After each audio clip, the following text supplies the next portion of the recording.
Alright, so today we are revisiting the Dynam Hellcat. This is the V2 model.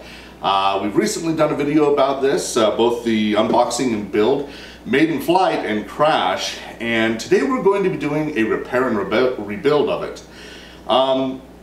You know, there's not a lot that I love about this plane. Just being really, forthright and honest here. The truth of the matter is, from day one of receiving this plane, I have felt regret. There are so many missed opportunities to make this plane good. And we're going to address some of those today. We're going to actually go in and improve this plane as we do a repair and rebuild. Now, if you haven't seen our maiden flight and crash video of this yet, you'll want to, because, well, you'll get an idea of the damage this thing had happened to it. Fortunately, repairs are fairly easy on this airplane. So we've gone ahead and identified really the core areas where we need to focus on some repairs and some places we're going to do some refinements. So first and foremost, this nose cowl got pretty well crunched and torn during the crash. Instead of repairing this, which it's actually not a very bad repair, we're going to be outright replacing this for a couple reasons. The first is we just want the iconic look back with the plane, and the second is we've been really dissatisfied with the way that the magnets mount on this. So we've gone ahead and purchased a replacement. And it's interesting in looking at our replacement, the factory sent us a cowl with only 2 magnets in it, and we're missing the top one. This actually came with 3 magnets installed. However, we're still missing the top magnet that it would mate with here on the actual fuselage. Pretty interesting. So we'll be replacing that guy.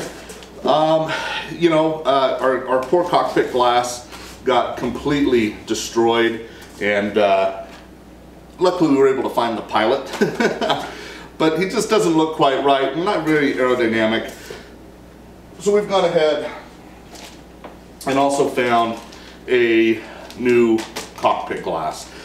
All things said and told, by the time we get into it, new propeller, new landing gear set, and a new wing kit, because we couldn't order just one. We are now into this $179 plane at the cost of a radio, 15 bucks with little orange radios. The ESC from the factory came bad, so now we're in another 30-40 bucks for a 40 amp E-flite ESC, and in replacement parts another $106. Yeah, that'll make you cringe just a little bit. This plane's not worth that much. But it's a great opportunity to do a video here, share our fixes, go through the rebuild process, because it's really consistent from plane to plane, manufacturer to manufacturer. And hopefully we'll have this bird back in the air. So let's kind of dive into some of the details here we're going to be looking at. Alright, so let's take a look at the damage on this plane in a little greater detail. So, first and foremost, the reason we crashed was that aileron.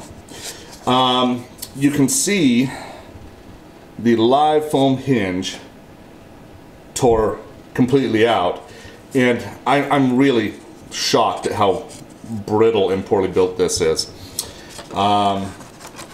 That failure right there brought this plane down. Fortunately, really there isn't a whole lot of other damage. We did get a little bit of scuffing as we hit the ground on our wingtip.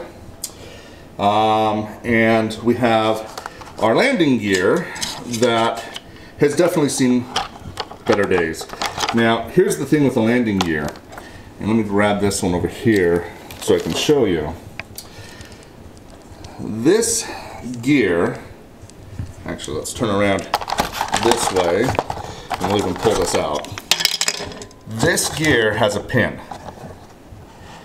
this pin allows for the rotation of the gear. Our unit does not have a pin. This fell out on takeoff and the gear turned sideways.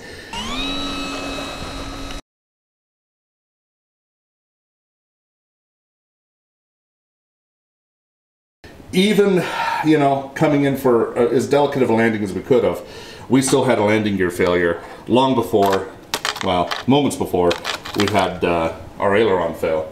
So this wing overall, quality control was just poor. Our other wing is in mint condition.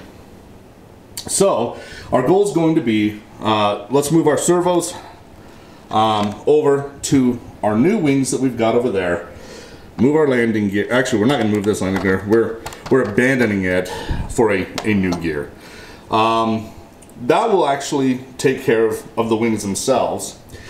Again, the cockpit, up a little closer.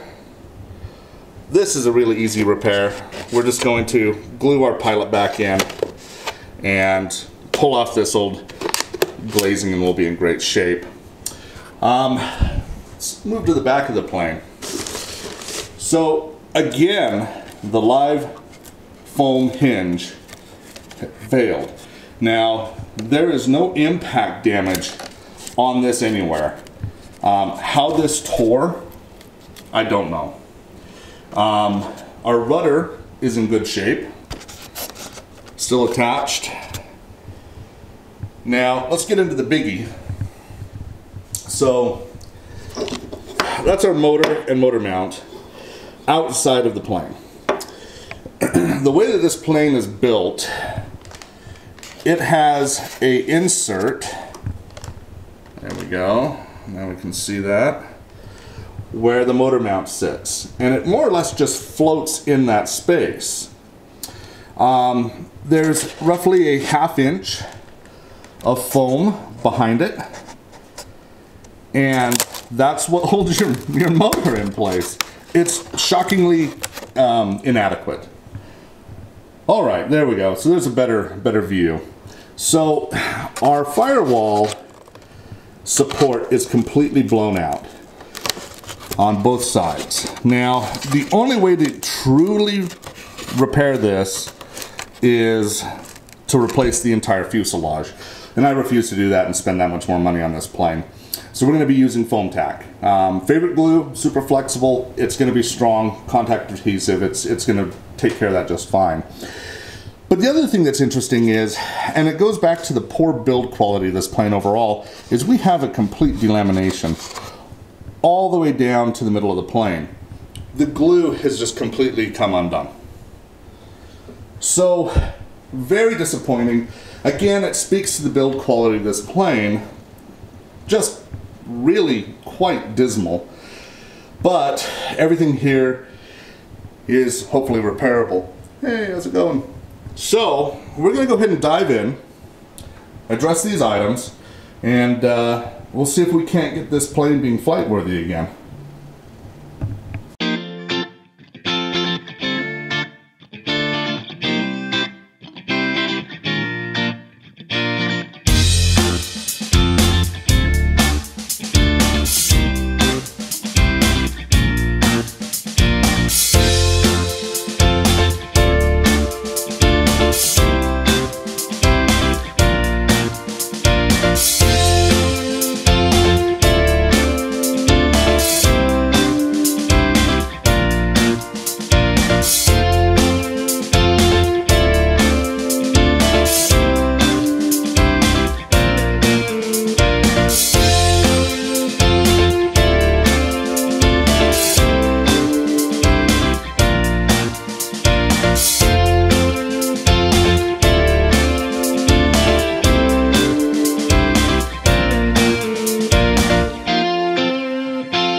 All right, our repairs are going very well.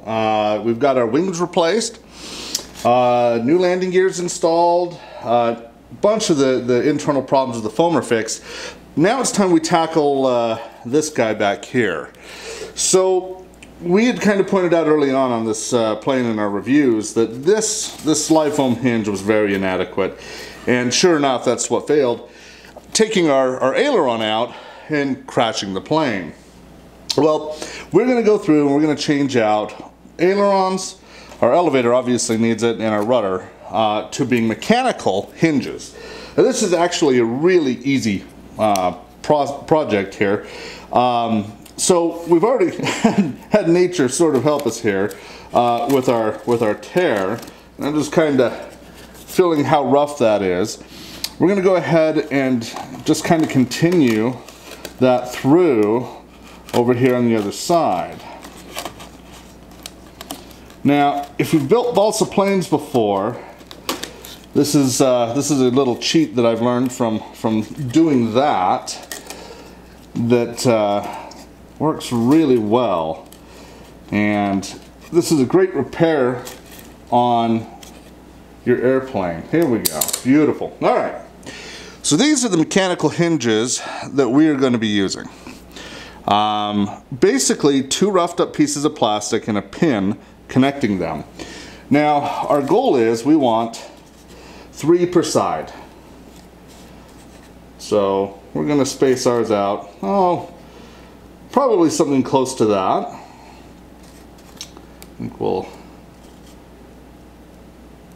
I think I feel pretty good about that. Okay, so I'm just going to fold these over so I remember where I had put them, and simply using a good sharp blade, you come into the middle of the wing and just slice in a little pocket. You need to make sure that it's deep enough that you can insert that hinge all the way to the middle point. And there we go. So we'll come over here, we'll do our next one.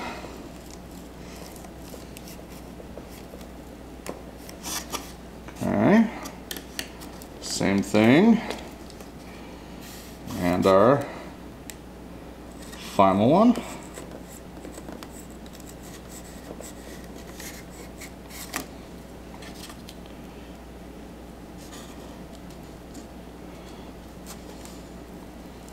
Excellent. And then we simply follow through with the same technique, creating a pocket on the other side,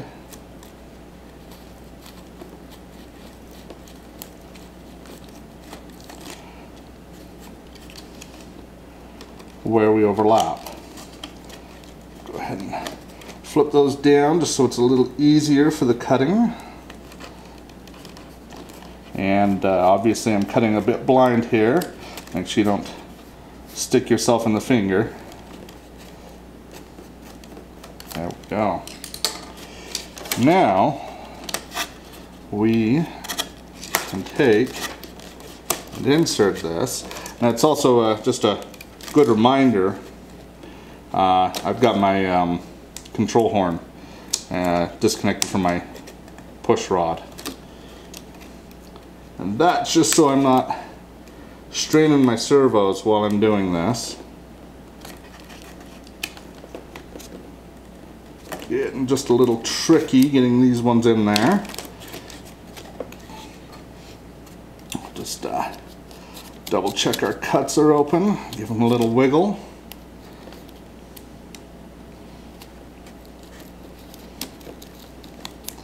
There we go. Nice.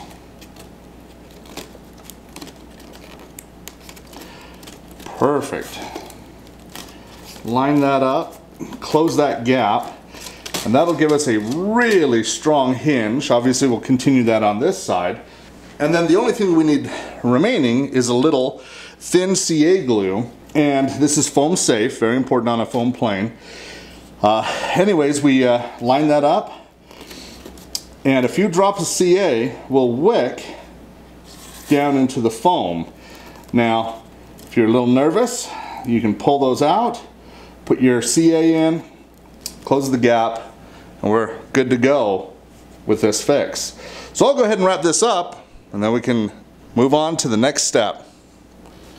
Now, one trick I like to do is after I've set my glue on my hinges, I'll use a little servo checker and just set it to a automatic cycling mode.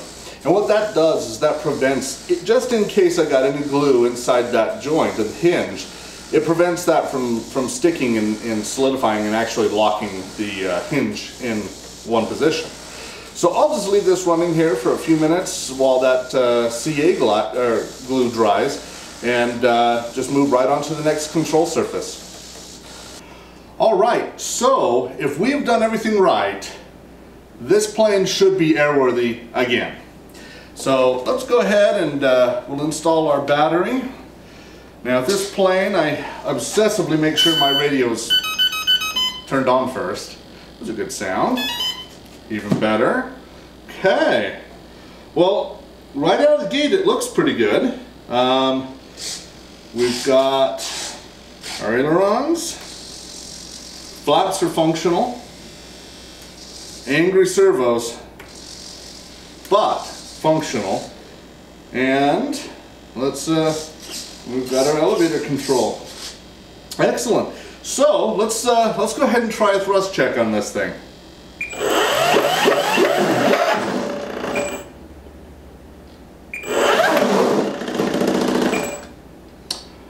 Might have some more work to do. Really, I thought I had nailed this. But no, apparently something else is wrong.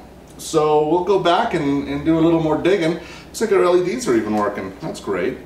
Yeah, that's no good. That's you know, our 4-cell battery, brand new. We've got that E-flite controller. Now, in all fairness, it did crash with it inside. I'd be shocked if it got any damage though.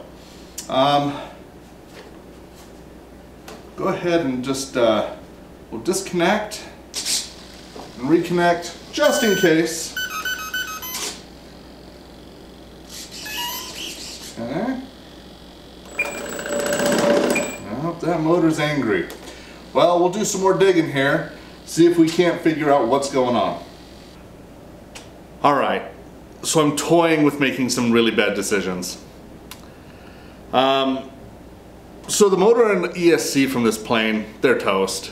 Quality level is just not there. And I've already swapped the ESC with an E-flite ESC.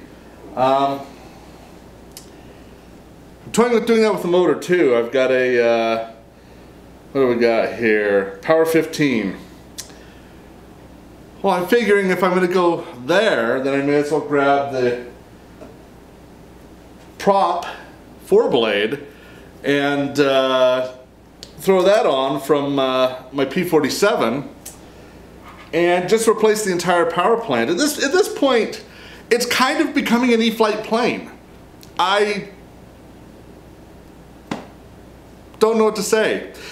It's a great way to throw money away. I hate to say it, I'm going to Frankenplane this to a whole new level.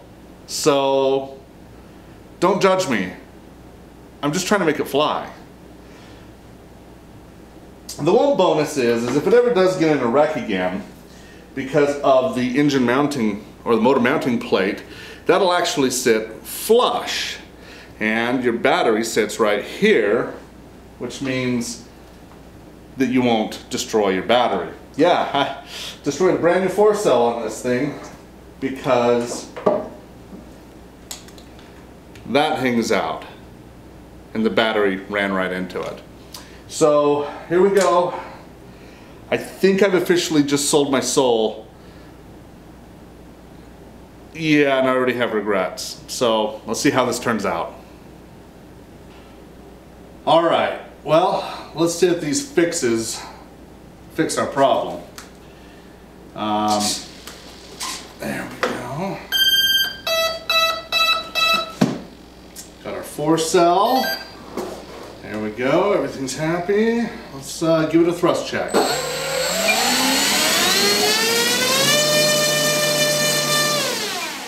Woo! Well, that'll definitely fly. I gotta be honest, it took a lot of blood, sweat, and tears, and money to get this plane airworthy again. You know, the Dynam brand I'm just not sure on. Jury is still very much so out for me. The fact that we, you know, spent $179 on a plane, and to repair the plane from defects it came with, you know, we're invested almost another $200 here over the cost of the airplane. We could have bought 2 of these at this point for the parts that we've put into it. Now, granted, I've cannibalized the motor, ESC, propeller, spinner from my P-47, which is an E-flite plane. The hard part is I mean, the guts on this sucker now are almost all E-flite. There's very little Dynam left. Landing gears, I think, is about it. We've got our orange radio and some servos. So, yeah, you know, the foam's pretty. We're gonna try and run this 4-blade prop instead of the 3-blade. It's an inch shorter, but we're making up for that with another blade on the prop. So we'll take it out and we'll give it its once over, and we'll see if you know, all of these changes, you know, want to help this thing fly. So